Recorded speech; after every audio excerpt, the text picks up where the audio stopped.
When I am here, no need to fear. ये मैं नहीं, ये आप कहो गाइस। अगर आप इस चैनल में हो तो आपको डरने की कोई जरूरत नहीं, क्योंकि मैं आ गया हूँ पढ़ाने। तो गाइस इस पार्ट में हम मेटल्स एंड नॉन मेटल्स करेंगे, जैसा आप सबको पता ही है, फॉर क्लास 10 साइंस केमिस्ट्री। और इससे पहले 2 पार्ट हो चुके हैं इसी चैप्टर के, मेटल्स नॉन मेटल्स में। और जिन्होंने नहीं देखे वो पार्ट और डायरेक्ट इधर आ गए, कोई दिक्कत की बात नहीं है।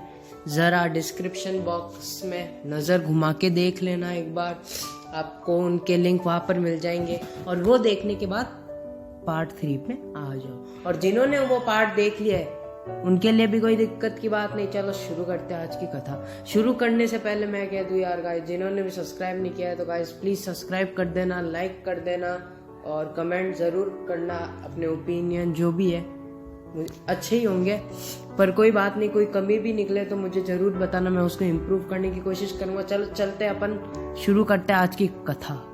आज की कथा स्टार्ट करने से पहले मैं आपको एक क्वेश्चन देता हूँ जो कि बहुत ज्यादा इम्पोर्टेंट है, और वो हो क्वेश्चन बोर्ड में 101% मेरी गारंटी आएगा। गिव रीजन का है।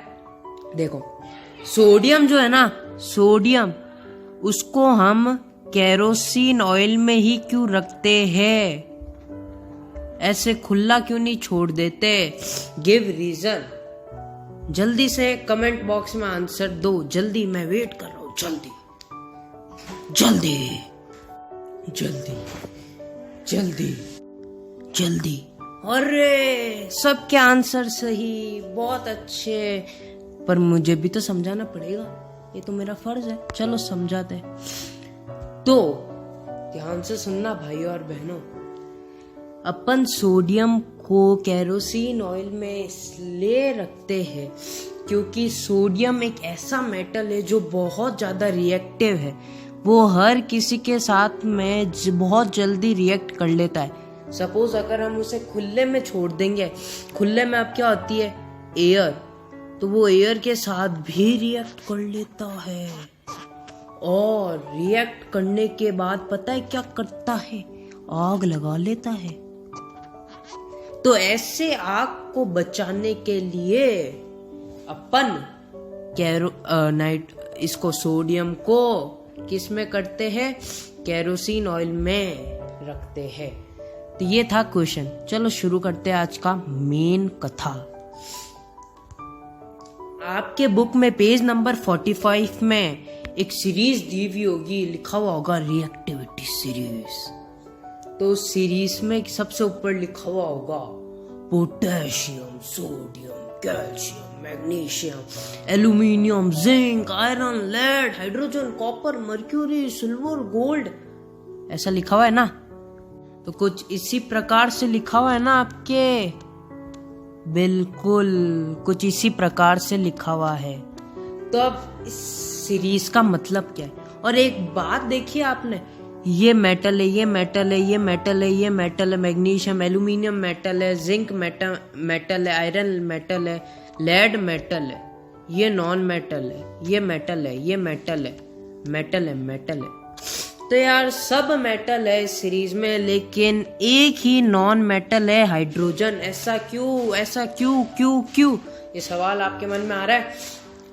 आ रहा होगा, और आना भी चाहिए, अच्छी बात है। तो उसके बारे में भी हम बात करते हैं, पर उससे पहले कुछ हम बेसिक बात कर लेते हैं ये सीरीज के बारे में। अब जो मेटल सबसे ऊपर दिए हुए, जैसे potassium, sodium, calcium, magnesium, aluminium, ऊपर से सबसे ज्यादा ऊपर जो है ना, वो क्या है? सबसे ज्यादा रिएक्टिव। सबसे ज्यादा क्या है? रिएक्टिव। और सबसे नीचे जो है ना, कौन सा? गोल्ड। ये क्या है? सबसे कम रिएक्टिव, लीस्ट रिएक्टिव। एक या 2 चीज से ये रिएक्ट कर जाता है। बाकी पोटेशियम, सोडियम, अभी अपन ने एग्जांपल पढ़ा, सोडियम कितना रिएक्टिव है। ऐसे ही सोडियम, पोटेशियम बहुत ज्यादा रिएक्टिव है, हर चीज के साथ क्या रिएक्ट कर जाते हैं। अब बात आती है हाइड्रोजन क्यों दिया हुआ है, और बीच में सबसे ऊपर रिएक्टिव, उससे कम रिएक्टिव, उससे कम रिएक्टिव, उससे कम रिएक्टिव, उससे कम रिएक्टिव, उससे कम, उससे कम, ऐसे चलता रहता है सीरीज। और सबसे नीचे वाला लेस रिएक्टिव। अब हाइड्रोजन इसलिए ये दिया हुआ है क्योंकि हाइड्रोजन के जो हाइड्रोजन के जो भी ऊपर मेटल है ना, ये वाले सब जितने भी है यहाँ तक, ये क्या है, रिएक्टिव, बहुत ज्यादा रिएक्टिव। और हाइड्रोजन के जो भी नीचे है ना, ये क्या है, बहुत कम रिएक्टिव। कौन उसमें क्या क्या आ जाता है, कॉपर आ जाता है, मर्क्यूरी आ जाता है, सिल्वर आ जाता है और गोल्ड। ये क्या है, ये 4 मेटल ऐसे जो क्या है, लेस रिएक्टिव। तो ये थी यार अपनी रिएक्टिविटी सीरीज। अब सबसे इम्पोर्टेंट टॉपिक आता है इस चैप्टर का, how do metals non metals react. तो यार इस टॉपिक को ध्यान से समझना कि मेटल्स और नॉन मेटल्स आपस में कैसे रिएक्ट करते हैं। तो चलो स्टार्ट करते हैं। तो क्लास 9th में आपने एक टर्म पढ़ी होगी और आपको पता भी होगा क्या होता है, इलेक्ट्रॉनिक। अरे खुश मत हो, इतनी टर्म नहीं, आगे भी है। इलेक्ट्रॉनिक तो बच्चा बच्चा जानता है। इलेक्ट्रॉनिक कॉन्फ़िगरेशन सबको पता होगी ना, क्लास 9th में पढ़ी है। और जिनको नहीं पता, कोई दिक्कत की बात नहीं, टेंशन लेना ही नहीं। आप इधर आए, when you are here no need to fear. ये मैं ऐसे ही नहीं कहता हवा में। आप अगर इधर आया तो आपको हर एक चीज समझ आएगी। इलेक्ट्रॉनिक कॉन्फ़िगरेशन जिनको भी नहीं पता, कोई बात नहीं, एक कमेंट डाल देना ये नहीं पता। बस मैं वीडियो बनाने का मेरा काम है, मैं केवल इलेक्ट्रॉनिक कॉन्फ़िगरेशन पे एक वीडियो बना लूँगा। तो चलते अब आगे। इलेक्ट्रॉनिक कॉन्फ़िगरेशन सबको पता है। अब इस टॉपिक में सपोज क्वेश्चन से स्टार्ट करते हैं। क्वेश्चन दे दिया सीबीएसई वालों ने बोर्ड में कि बेटा बताओ सोडियम क्लोराइड का फॉर्मेशन। अब देखो, मेटल नॉन मेटल यही पढ़ रहे हैं कि मेटल और नॉन मेटल आपस में रिएक्ट कैसे करते हैं। अब इसका फॉर्मूला क्या होता है, NaCl होता है। अब देखो दो कंपाउंड आ रहे हैं, एक तो कौन कौन से, एक तो आ रहा है भाई अपने पास Na और एक कौन सा आ रहा है Cl। दोनों को अलग अलग ले लेंगे, अलग इन द सेंस, देखना आप ध्यान से।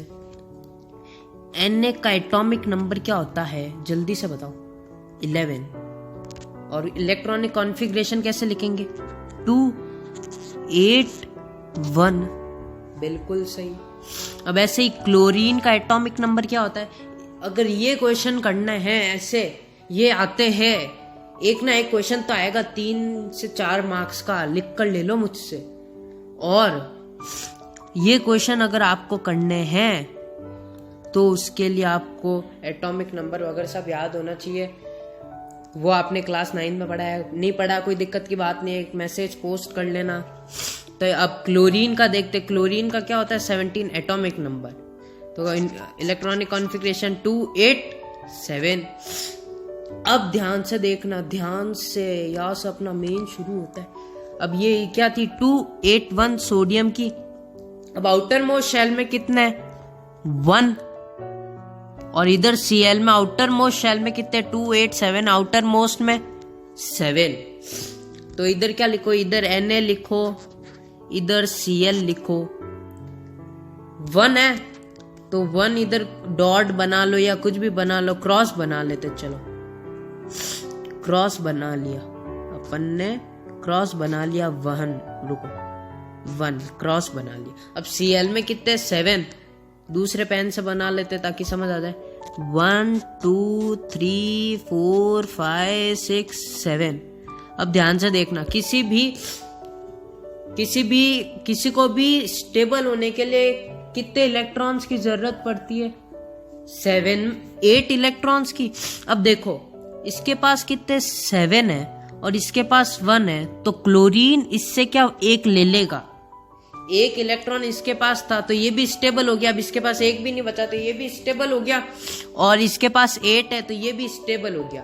अब ध्यान से सुनना, जो कंपाउंड या एटम इलेक्ट्रॉन देता है, मतलब इधर सोडियम क्या है, एक था, इसके पास इलेक्ट्रॉन ये अब दे रहा है, तो इसके ऊपर कैसा साइन आ जाता है, Na+, आपने पढ़ा है। और जो इलेक्ट्रॉन लेता है, मतलब इधर क्लोरीन क्या ले रहा है, तो उस पर कैसा आ जाता है, Cl-, तो क्या हो गया, NaCl-, Na+Cl-, ये फॉर्मेशन हो गई। बस इतना ही क्वेश्चन है, थोड़ा बहुत समझ नहीं आया होगा, कोई दिक्कत की बात नहीं है।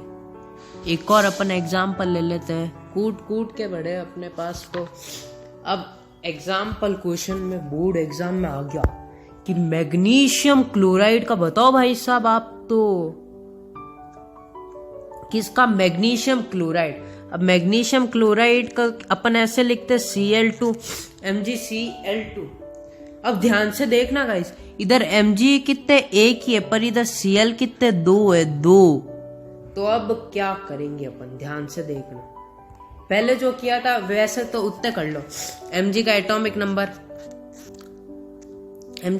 नंबर होता है अपने 12 होता है, तो इलेक्ट्रॉनिक कॉन्फ़िगरेशन 282।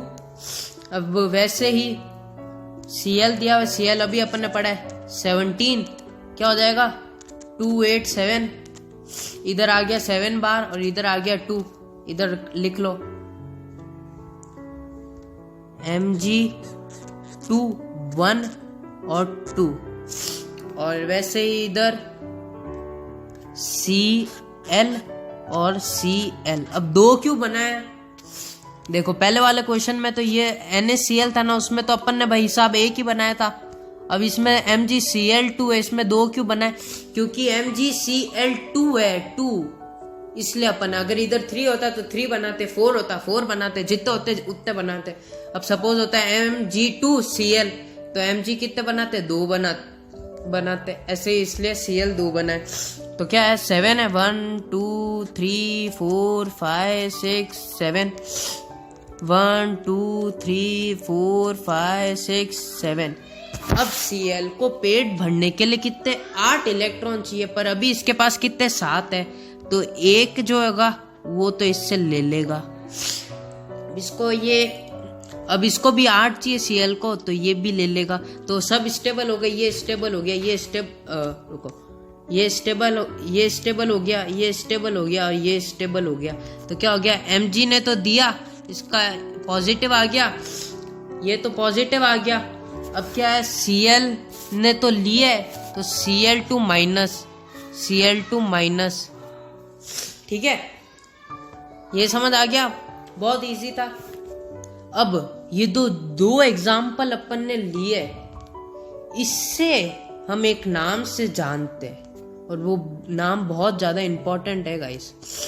पता है क्या नाम है, आयोनिक बॉन्ड, या हम कह सकते हैं कंपाउंड। आयोनिक बॉन्ड या कंपाउंड, कंपाउंडर नहीं है भैया, कंपाउंड है। अब आयोनिक बॉन्ड होता क्या है, इसकी डेफिनेशन लिख लो, बॉन्ड फॉर्म्ड बाय गेन और loss of electron is called ionic bond. Electron का गेन या लॉस से जो बनता है ना बॉन्ड या कंपाउंड, उसे हम क्या कहते हैं, आयोनिक बॉन्ड। तो इस टर्म को अपन नाम देते हैं आयोनिक बॉन्ड, ठीक है। अब आयोनिक बॉन्ड या कंपाउंड की कुछ प्रॉपर्टीज होती है, जो कि अपना लास्ट टॉपिक है, last topic in the sense इसके बाद वाले जो टॉपिक है ना, अकरेंस ऑफ मेटल्स वगैरह, उसके बाद जो भी है, और ये सब वो CBSE वालों ने फॉर 2020 और 21 के लिए हटा दिए। जो 30% आपका डिलीट हुआ है ना, वो इसी में, इसके आगे नहीं आएगा। तो बल्ले बल्ले करो, ये लास्ट टॉपिक है। उसके बाद यार मम्मी ने कहा दूध भी लेकर आना है, वरना मम्मी मारेगी। जल्दी से टॉपिक खत्म करते हैं, चलो स्टार्ट करते हैं आज की प्रॉपर्टीज आयोनिक बॉन्ड। तो पहली प्रॉपर्टी, उसके अपन फिजिकल नेचर के बारे में कुछ देखेंगे। फिजिकल नेचर मतलब आयोनिक बॉन्ड कैसे होते हैं। सबसे पहले तो सॉलिड होते हैं, लिक्विड नहीं होते, सॉलिड होते हैं, और बहुत ज्यादा हार्ड होते हैं। हार्ड इसलिए होते हैं, देखो हार्ड होते हैं। अब हार्ड क्यों होते हैं, हार्ड इसलिए होते हैं because of the strong force of attraction between the positive and the negative ions. Because उनके जो आयंस का अट्रैक्शन होता है ना, कौन कौन से, पॉजिटिव और नेगेटिव दो ही होते हैं, उनकी वजह से अट्रैक्शन, उनकी वजह से। अब और ये आयोनिक बॉन्ड होते हैं वो ब्रिटल होते हैं। ब्रिटल इन द सेंस अगर हम उन पे प्रेशर अप्लाई करते रहेंगे तो वो क्या एक टाइम आएगा जब वो टूट जाएंगे और पीस हो जाएंगे उनके टुकड़े। तो इस प्रॉपर्टी को हम ब्रिटल कहते हैं। और आयोनिक बॉन्ड कैसे ब्रिटल होते हैं। ये तो ही फिजिकल नेचर के बारे में, मतलब ये फर्स्ट पॉइंट में ये सब आपको लिखना है एग्जाम में अगर क्वेश्चन आता है। सॉलिड है, हार्ड है और ब्रिटल। तो गाइज अब मैं स्टार्ट करता हूँ सेकंड प्रॉपर्टी, वो है उसका मेल्टिंग ऑन बॉइलिंग पॉइंट। अब आपको जहां तक पता है आयोनिक बॉन्ड का मेल्टिंग और बॉइलिंग पॉइंट दोनों कैसे होते हैं, बहुत ज्यादा हाई होते हैं। तो सीधा लिख देना have high melting and boiling point.